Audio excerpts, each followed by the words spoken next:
Hello बच्चों, कैसे हो आप सभी लोग। आप सभी का स्वागत है पीएम क्लासेस के ऊपर। और आज हम लोग पढ़ने वाले हैं एप्लीकेशन ऑफ डायमेंशनल एनालिसिस। आपने सबसे पहले जो मेरा पहला लेक्चर था डायमेंशन निकालने का, जो पूरा का पूरा एक बेसिक ही लेक्चर था, वो डायमेंशन निकालने का नहीं बोलूंगा, मैंने कहा था डायमेंशन निकालने का, लेकिन उसके अंदर मैंने सबके सिस्टम हैंग कर दिए हैं।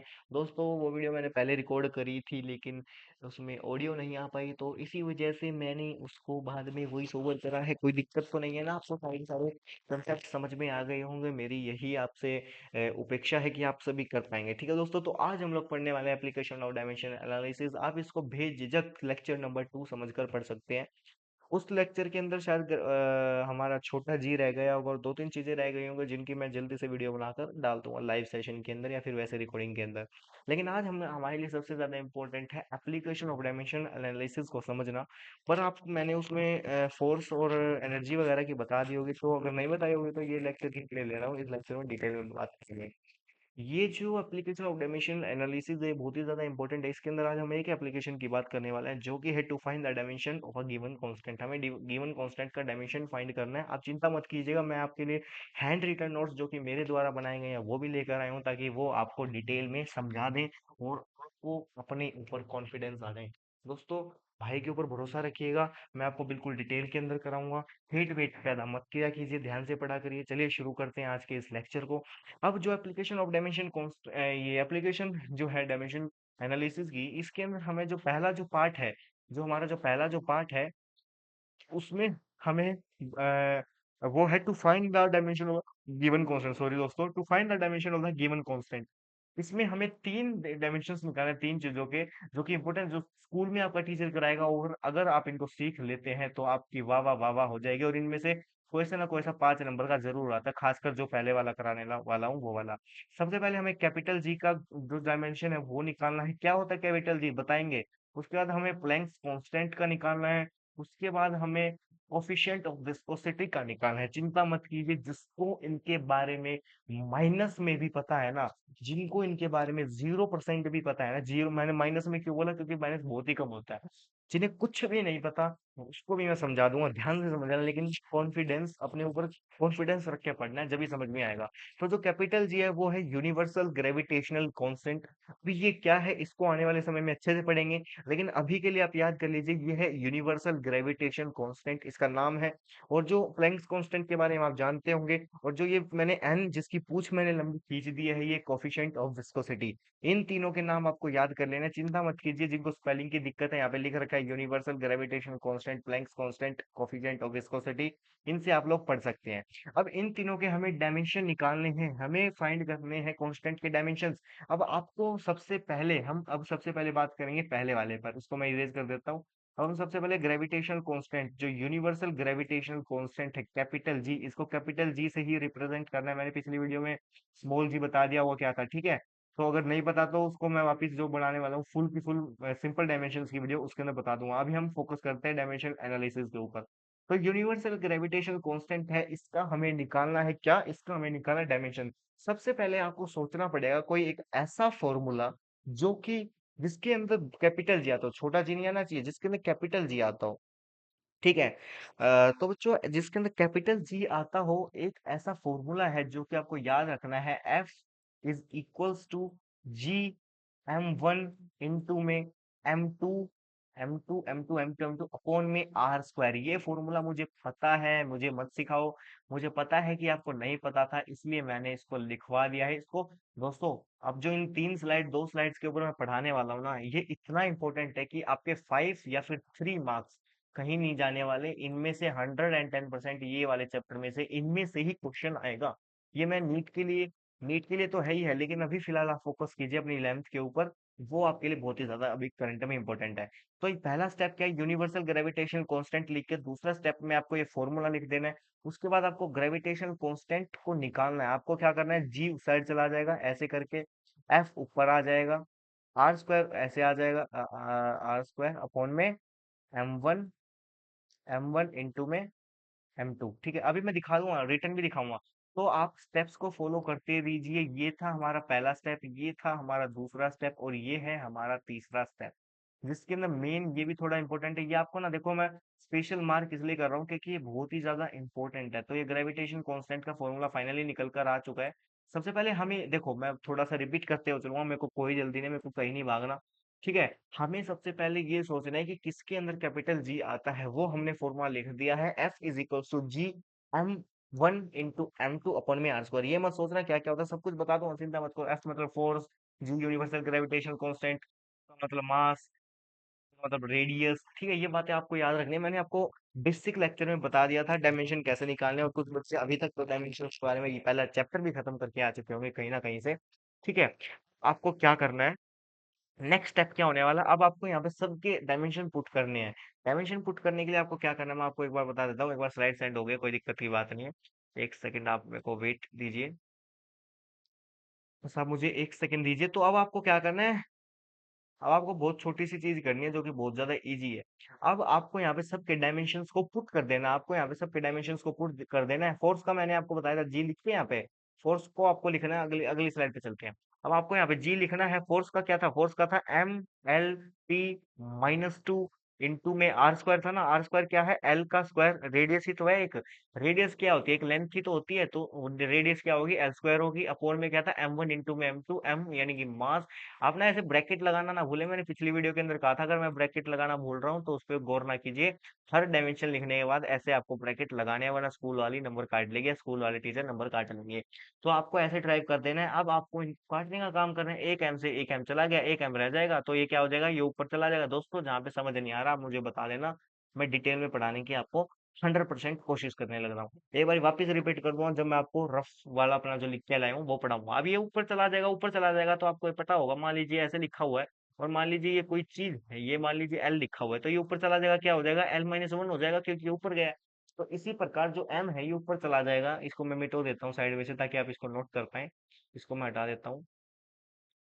ठीक है बच्चों, तो ये क्या हो गया, अब हमारा फाइनली बन चुका है एम का -1 ऊपर। एक मिनट यार, फाइनली कैसे बन चुका है सर, आपने यहाँ पे एल एल वन, ये क्या था, एल हमारा वन था, और ये हमारा टी क्या था, टी L0 है हमारा, यहाँ पे ऊपर जीरो दिखा रखा है, लेकिन यहाँ पे वन रख लिया आप इसको। यहाँ पे क्या था, टी -2 इंटू में L2। तो अब क्या हो जाएगा, हम क्या कर लेंगे, देखो ये ऐसा कुछ लिखा हुआ, आप इसको वैसा जान लीजिए। आप कुछ इसको इस प्रकार का मान लीजिए, एल कॉमन लीजिए, 1+2 रख लीजिए। तो क्या हो जाएगा, ये क्या हो जाएगा, 1+2 क्या हो जाएगा, 3 हो जाएगा। यानी कि हमारा फाइनल डायमेंशन आ रहा है एम की पावर -1, एल की पावर 3, एल की पावर टी की पावर -2। आप देख सकते हो ऊपर। तो फाइनली ये हमारा क्या आ चुका है, ये हमारा डायमेंशन आ चुका है, जो कि बहुत ही ज्यादा इंपॉर्टेंट है। इसको मैं डिटेल में हो चुका है ये, लेकिन आप चिंता मत कीजिए, जो मैं अपने रफ पेज के ऊपर लिख के आ रखा है वो भी मैं आपको पढ़ाऊंगा, लेकिन ये सबसे ज्यादा इंपॉर्टेंट है जो कि मैंने आपको लिख लिया है। स्क्रीनशॉट ले सकते हैं, मैंने उस स्लाइड को डिलीट कर दिया है। चलिए आगे चलते हैं। अब हमने सबसे पहले यूनिवर्सल ग्रेविटेशनल कांस्टेंट का सीख लिया, लेकिन अब बारी है एक ऐसे कांस्टेंट, एक प्लैंक्स कांस्टेंट को सीखने की, जो कि बहुत ही ज्यादा इंपॉर्टेंट है, जो कि आपके पेपर में आने के चांसेस ज्यादा है। लेकिन जो यूनिवर्सल ग्रेविटेशनल कांस्टेंट है, ये भी आपके पेपर में मैं बताऊं तो 85 से 90% आपके पेपर में आने के चांसेस इसके हो जाते हैं, क्योंकि खुद मेरे पेपर में आया था बच्चों, तो इसको याद रखना आपको। अब हम पढ़ रहे हैं प्लैंक्स कांस्टेंट की तरफ। प्लैंक्स कांस्टेंट का फॉर्मूला आपने बचपन में पढ़ा होगा, नहीं पढ़ा तो ये मत सोचना कि हम रद्दी बच्चे हैं, हमको नहीं पढ़ाने, कोई दिक्कत की बात नहीं है, अभी पढ़ा रहा हूँ तो अभी ध्यान लगाकर पढ़ लेना। प्लैंक्स कांस्टेंट का formula E is equals to, Planck's constant is equals to ये। समझ आ रहा है, बात करेंगे ये क्या है। ये वाला फॉर्मूला आपको घोट के पी जाना है, क्योंकि प्लैंक्स कांस्टेंट आपको हमेशा याद आता है। वी का मतलब यहाँ पे है फ्रीक्वेंसी, एच का मतलब प्लैंक्स कांस्टेंट, ई का मतलब एनर्जी। अब एनर्जी का मैंने आपको जो डायमेंशन है वो बताया था, उससे पहले हम एक बार इसको ड्राइव कर लेते हैं। प्लैंक्स कांस्टेंट हमें डायमेंशन निकालना है प्लैंक्स कांस्टेंट का, तो जिसका निकालना होता है उसको लेफ्ट हैंड साइड में लेके चले जाएंगे, जिसकी मदद से निकाल रहे हैं उसको राइट हैंड साइड में लेके चले जाएंगे। तो Planck's constant is equals to में energy upon me frequency. Frequency आ गई यहाँ पे, फ्रीक्वेंसी लगाने के बाद हमें ऐसे ड्राइव करते हैं। ये दो इंपॉर्टेंट स्टेप्स हैं। उसके बाद ये हमारे सबसे पहले ऊपर लिखना है, प्लैंक्स कांस्टेंट का निकाल रहे हैं, सेकंड स्टेप हो जाएगा, ये थर्ड स्टेप हो जाएगा, और ये हमारा फोर्थ स्टेप आ रहा है। इसके अंदर हमें सबके डायमेंशंस पुट करने हैं, लेकिन उसके लिए हमें डायमेंशंस पता होने चाहिए। एनर्जी का तो आपको पता था, एनर्जी होता है M L 2 T-2। एनर्जी का मैंने आपको बताया था नहीं बताया था, Ml/T-2। अब रही बात फ्रीक्वेंसी की, फ्रीक्वेंसी का बच्चों को नहीं पता होता। फ्रीक्वेंसी का जो डायमेंशन होता है वो होता है, पहले फॉर्मूला पता कर लीजिए, 1/टाइम पीरियड, 1/टाइम पीरियड, 1/टाइम पीरियड। अब टाइम पीरियड क्या होता है? टाइम पीरियड एक प्रकार टाइम ही तो, पीरियड को ऐसी तैसी अपनी ऐसी तैसी गिनाने जाओ। टाइम का मतलब होता है टाइम, यानी टी था, 1/टी है, टी ऊपर चला जाएगा, T-1 आ जाएगा। यानी कि हम यहाँ पे फॉर्मूले को में पुट करते हैं डायमेंशन को, H इज इक्वल्स टू में Ml/T-2, जो कि एनर्जी का डायमेंशन है, उसके बाद T-1 जो कि टाइम पीरियड यानी कि हमारे फ्रीक्वेंसी का डायमेंशन है। अब इनको क्या कर देंगे, हम ऊपर कर देंगे, पहुंचा देंगे इसको Ml/T-2, और ये प्लस का वन हो जाएगा, T प्लस का वन हो गया। अब -2 + 1 कितना हो गया? Ml/T-1। फाइनली ये हमारा इसका आंसर आ चुका है, ये हमारा इसका आंसर आ चुका है हमारे प्लैंक्स कांस्टेंट का। अब चलते हैं हम अपने अगले के ऊपर, ज्यादा लंबी लेक्चर नहीं लिखेंगे। मेरा टारगेट होता है 15 से 20 मिनट के अंदर आपको एक बढ़िया कॉन्सेप्ट डिटेल्ड के अंदर सिखा के चला जाऊं। दोस्तों हल्के में मत लेना इस क्लास को, स्कूल के लिए और यहाँ तक कि आपके नीट के लिए बहुत ही ज्यादा इंपॉर्टेंट क्लास होने वाली है, हो चुकी है। लास्ट रह चुका है हमारा कोफिशिएंट ऑफ विस्कोसिटी का, हमारा कौन सा रह चुका है? कोफिशिएंट ऑफ विस्कोसिटी का। इसमें जो ये एन है इसको आपको कुछ इस प्रकार बनाना है, इसमें जो ये एन है आपको कुछ इस प्रकार बनाना। आई होप आप समझ चुके होंगे। चलिए स्टार्ट करते हैं कोफिशिएंट ऑफ विस्कोसिटी के बारे में पढ़ना। अरे लेजर पॉइंटर आ चुका, सॉरी दोस्तों। ठीक है, कोफिशिएंट ऑफ विस्कोसिटी में सबसे पहले जैसे कि हमने ग्रेविटेशनल कांस्टेंट, जैसे कि प्लैंक्स कांस्टेंट, इनके अंदर हमने फॉर्मूले को सोचा था, इसी प्रकार हमें कोफिशिएंट ऑफ विस्कोसिटी के अंदर एक फॉर्मूले को सीखना है, जो कि फॉर्मूला है हमारा F इज इक्वल्स टू 6 पाई, ये इसके कोफिशिएंट ऑफ विस्कोसिटी, रेडियस और ये हमारा वेलोसिटी। ये फॉर्मूला जो है इतना इंपॉर्टेंट है, इतना इंपॉर्टेंट है कि आप इसको भूल जाओगे। मेरी गारंटी है, अगर आप कल सुबह के 9:30 बजे, कल सुबह के 9:30 बजे इस फॉर्मूले को याद करने की सोचेंगे तो आप भूल जाएंगे, क्योंकि मैं भी एग्जैक्ट इस फॉर्मूले को भूल गया था, लेकिन बहुत इजी है। अब आपको मैंने बताया हुआ कि न्यूमेरिकल डिजिट्स हो गई हमारी, ये डायमेंशनलेस होती है, हमारी ट्रिग्नोमेट्रिक फंक्शंस हो गए वो डायमेंशनलेस होते हैं, यानी इसका तो कोई काम ही नहीं, इसको फॉर्मूले भूल जाओ। लेकिन जब फॉर्मूला लिखोगे ना तो ये आपको पूरा का पूरा लिखना है, क्योंकि इंपॉर्टेंट है। 6 pi eta R, 6 pi coefficient of viscosity, radius, velocity हमारा फॉर्मूला हो जाएगा। हम इसको अब निकालते हैं coefficient of viscosity. Coefficient of viscosity का साइन ये था, ये साइड आ जाएगा, वो इस साइड में चला जाएगा एफ, और हमारी ये डायमेंशनलेस था तो इसका कोई काम ही नहीं, इसको भूल जाना है। सेकंड स्टेप के अंदर यहाँ पे एफ आ जाएगा, नीचे रह जाएगा आर, वेलोसिटी। ये वाला फॉर्मूला आपका निकल के आ चुका है। मुझे पता है आप इसमें भूल चुके हैं, तो मैं एक बार स्टार्टिंग से आपको इसमें बताने की कोशिश करता हूँ, ताकि आप लोग अच्छे से पढ़ ले, और मेरे को एक दूसरा पेन स्टार्ट करना पड़ेगा। हमारा जो कोफिशिएंट ऑफ विस्कोसिटी का साइन ऐसे लिखना है, उसका जो फॉर्मूला हमको याद करना है वो होता है F is equals to 6 pi coefficient of viscosity, radius, velocity. ये वाला जो फॉर्मूला घोट के पी जाओ। उसके बाद हमें कोफिशिएंट ऑफ विस्कोसिटी के फॉर्मूले को डिराइव करना है, एफ, ये एफ इस प्रकार का रख लो, कभी टी है, एफ अपॉन में आर वी, क्योंकि ये जो है ये डायमेंशनलेस है। कोफिशिएंट ऑफ विस्कोसिटी उस साइड चला गया है, फोर्स हमारा इस साइड आ चुका है, वेलोसिटी और रेडियस हमारा नीचे जा चुके हैं। आई होप अब तो डिटेल में आपको समझ ये आ ही गया होगा। ठीक है, अब तो आपको ये डिटेल में समझ आ ही गया होगा। क्या था? सिक्स, मैं दो तीन बार रिपीट कर दिया, 6 पाई, क्योंकि दोस्तों ये भूल जाते हैं बच्चे। 6 पाई ईटा आर वेलोसिटी, ये आपको याद रखना है। अब इन सब के आपको डायमेंशंस पता होने चाहिए, इन सब के डायमेंशंस आपको पता है, मेरा भरोसा मानिए। फोर्स का डायमेंशन क्या होता है? सबसे पहले ड्राइव करते हैं ना, स्टेप्स आपको याद होने चाहिए, वरना आप मेरे को आगे कहोगे एफ अपॉन में आर वी। अब फोर्स का डायमेंशन होता है Ml/T-2 अपॉन में रेडियस का होता है एल, और वेलोसिटी का होता है Lt-1, Lt-1, Lt-1, Lt-1। अब क्या हो जाएगा हमारा एल, नीचे हो जाएगा, ऊपर हो जाएगा हमारा Ml/T-2, ये स्टेप्स वाइज चल रहे हैं, L²T-1, L²T-1। अब क्या हो जाएगा हमारा, ये ऊपर चला जाएगा हमारा एल, क्या बन जाएगा, अब इसको ना मैं इरेज नहीं करूंगा, Ml/T-2, और यहाँ पे हमारा बन जाएगा एल की, ये एल की पावर टू थी ना, एल की पावर -2, और ये टी की पावर -1 है, तो टी की पावर +1।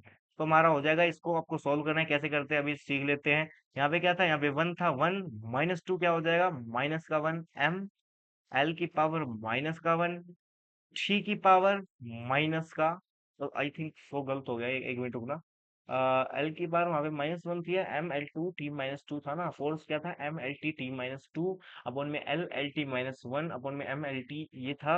ओके ठीक है, तो ये क्या हो जाएगा, एल कॉमन ले लिया, 1 -2, एल माइनस का जो है हमारा 1 हो जाएगा।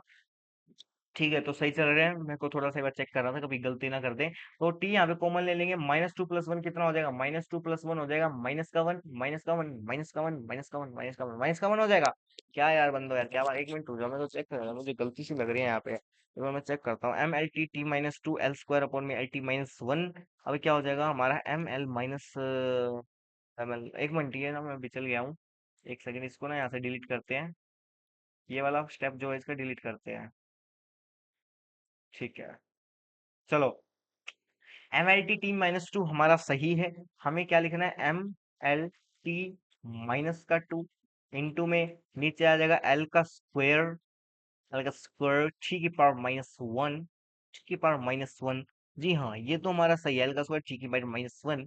अब इसको हम सोल्व करते लेते ही, तो सोल्व करने के बाद हमारा आता है एम एल की पावर -1। उसके बाद आता है हमारा टी, और इस साइड -2, उस साइड -1 है। -1 कैसे है, नीचे से माइनस है तो ऊपर क्या आ गया, +1 हो गया। जी हाँ, ऊपर क्या हो गया, +1 हो गया, तो यहाँ पे हमारी पावर आ जाएगी टी का पावर -1, एम एल की पावर -1, टी की पावर -1, और पूरा का पूरा सॉल्व हो गया। पहले भी सही कर रहा था मैं, थोड़ा सा वैसे ही कंफ्यूजन आ गई थी। ठीक है, तो हमारा ये भी सॉल्व हो चुका है। तो दोस्तों, हमने finally coefficient of viscosity, Planck's constant, universal gravitational constant, तीनों के तीनों को खत्म कर दिया है। लेकिन अब एक बार इस स्लाइड को भी आप देख लीजिए, इस स्लाइड से आपको थोड़ा सा अच्छे से बेहतर समझ आ जाएगा, ताकि आपको लगे, देखो मैं आपके लिए कितनी मेहनत करता हूँ, आप एक लाइक सब्सक्राइब नहीं छोड़ के जाते, बल्कि हेट छोड़ के जाते हैं। हेट एक ही बच्चा है, वो बायोलॉजी वाला, जिसकी मैं बार बार बात करता रहता हूँ, वो मैं फड़कता रहता है कि वो बच्चे पढ़ने के लायक ही नहीं है, वो गवार बच्चा है, उसकी उसकी औकात ही नहीं है कि वो कुछ कर लेगा। देखो मैं थोड़ा हार्श हूँ, क्योंकि वो बंदा यार खुद भी एक टाइप का टीचर ही है, वो अपने चैनल के ऊपर पढ़ाता है, वो अपने चैनल के ऊपर पढ़ाता है, वो व्लॉग्स वगैरह डालता है। अदरवाइज चलो छोड़िए यार, एनीवे छोड़ते हैं हम अपने को, मेरे को पता नहीं उसकी याद आ जाए बेखाम में। देखो, एप्लीकेशन ऑफ डायमेंशन दोस्तों, मैं ना आपसे आज दिल से मांगना चाहता हूँ, आप स्टार दे के जाना ये ऐसे प्रकार के। 3 का मतलब सही ठीक ठीक ठाक था, 4 का मतलब भाई मजा आ गया, 5 का मतलब भैया आप ही पढ़ाया करो। क्योंकि देखो यार, मैं ना आपके भैया की तरह हूँ, आपके भाई की तरह हूँ, मैं आपको डिटेल में पढ़ाता हूँ। मेरा मकसद ये है कि आपको इस प्रकार पढ़ा दूं कि कहीं पे जाके आपको पैसे देख कर ना पढ़ना पड़े। पैसे देकर पढ़ रहे हो तो ऐसा तो पढ़ो यार, अच्छा पढ़ जाओ, ऐसे नहीं है कुछ। मैं चाहता हूँ कि स्कूल्स ना अलाइव रहे, स्कूल ना जाए नहीं कभी भी। तो इसको करेंगे, इस पे कभी और बात करते हैं, आपका टाइम वेस्ट नहीं करता हूँ। चलिए एक बार आप इसके ऊपर नजर मार लीजिए, आज हमने क्या पढ़ा, एप्लीकेशन ऑफ डायमेंशन एनालिसिस। इसको आप शॉर्ट नोट्स की तरह इसको प्रेफर कर सकते हैं, अपनी कॉपी के अंदर इसको आप ऐसे बना सकते हैं। ये क्या एप्लीकेशन ऑफ डायमेंशन एनालिसिस पढ़ा, सबसे पहला क्या था इसके application, to find the dimension of given. हमने अभी एक ही पढ़ा, नेक्स्ट वीडियो में सेकंड थर्ड पढ़ लेंगे। To find the dimension of a given constant, उसके अंदर हमें 3 तरह के गिवन कांस्टेंट के बारे में निकालना था, gravity universal gravitational constant, flanks constant, और हमारा कोफिशिएंट ऑफ विस्कोसिटी। अब इन तीनों को निकालने के लिए हमारे पास ये जो फॉर्मूला है, ये तीनों के तीनों होने चाहिए। इसको मैं इनको मार्क हल्का सा कर देता हूँ, ताकि आप इनको अपनी कॉपी में अच्छे से उतार पड़े। ये तीनों के तीनों आपके पास फॉर्मूले होने चाहिए, जो कि अति अति अति अति अति आवश्यक है। आप इसको देख सकते हैं, एक पहला फॉर्मूला जो कि F is equals to G M into M two upon में आर स्क्वायर। प्लैंक्स कांस्टेंट का है E इज इक्वल्स टू में H वेलोसिटी और H फ्रीक्वेंसी V, और कोफिशिएंट ऑफ विस्कोसिटी का F is equal to 6 pi N इस प्रकार का बनाना है, जिसको मीटा बोलते हैं, आर स्क्वायर आर वी। ठीक है, ये वाले फॉर्मूले आपको याद रखने में, मेरी छोटी आंख कमजोर हो रही है, पता नहीं क्या क्या बोले जा रहा हूँ मैं। तो आपको ये ध्यान से समझ लेना, और इसमें ना मैंने आपको फ्रीक्वेंसी जो प्लैंक्स कांस्टेंट में आपको यहाँ पे दिख रहा होगा, यहाँ पे देखो मैंने हल्का सा मार्क भी कर रखा आपके लिए, कि बच्चे अटक ना जाएंगे। यहाँ पे मार्क करके मैं बता देता हूँ, मैंने क्या बताया था, जो फ्रीक्वेंसी होती है 1 अपॉन में टाइम पीरियड होता है। टाइम पीरियड है, पीरियड को मारो गोली, टाइम का जो डायमेंशन होता है वो होता है LT-1। और भैया इस ओ सॉरी सॉरी सॉरी T-1, तो आपको वो याद रखना है और उसको आपको पुट कर देना है। तो ये मैंने आपको बताया था, तो ये पूरी की पूरी आपको डायमेंशन है। उसके बाद आपको सबसे पहले फॉर्मूला लिखने, फिर जो निकालना उसको लेफ्ट हैंड साइड ले जाओ, और जिसको निकालना उसको राइट हैंड साइड ले जाओ। तो ये क्या होगा, देखो मैंने ऐसे निकाल दिया है, सेम तीनों में करा है, इसका ऐसे ऐसे सॉल्व कर लेंगे, लास्ट में हमारा ये आंसर आ जाएगा। दोस्तों अब ये मत कहना कि मैंने लास्ट वाली स्लाइड को 10 सेकंड 20 सेकंड में खत्म कर दिया। मैंने इस पूरे लेक्चर में इतने छोटे से टॉपिक को पढ़ाने के लिए 20 से 20 मिनट लिए हैं, और उसमें हमने पढ़ाई ही करी है। तो दोस्तों आशा करता हूँ कि आपको आज का ये लेक्चर समझ आया होगा। समझ आया हो तो स्टार दे के जाइएगा कमेंट के अंदर, ताकि मुझे भी पता चल जाए आपको समझ आया है। और आपसे एक क्वेश्चन पूछना चाह रहा हूँ, अभी जो आपकी क्लास 11th चल रही है, क्लास 11th जो आपकी चल रही है, उस क्लास 11th में आपकी जो बायोलॉजी है, हिंदी है, इंग्लिश है, फिजिक्स है, ये चार के चारों सब्जेक्ट में आपका स्कोर कैसा है? इनमें से सबसे ज्यादा जो कम है वो कौन सा है, सबसे जो ज्यादा है वो कौन सा है? ठीक है, सबसे कम कौन सा है वो आपको कमेंट में लिखना है, सबसे जो ज्यादा है वो आपको कमेंट में लिखना है। ठीक है, तो ये बात आपको हमेशा याद रखनी है दोस्तों, मैं आपके साथ खड़ा हूँ, आपका भाई आपके साथ खड़ा है। टेलीग्राम लिंक को जाकर ज्वाइन कर लो, और जो जो आपको डाउट्स हो वो मुझसे बेझिझक पूछ सकते हो। ठीक है दोस्तों, आज की इस वीडियो में इतना, मिलते हैं अगली वीडियो में, तब तक good bye, love you all.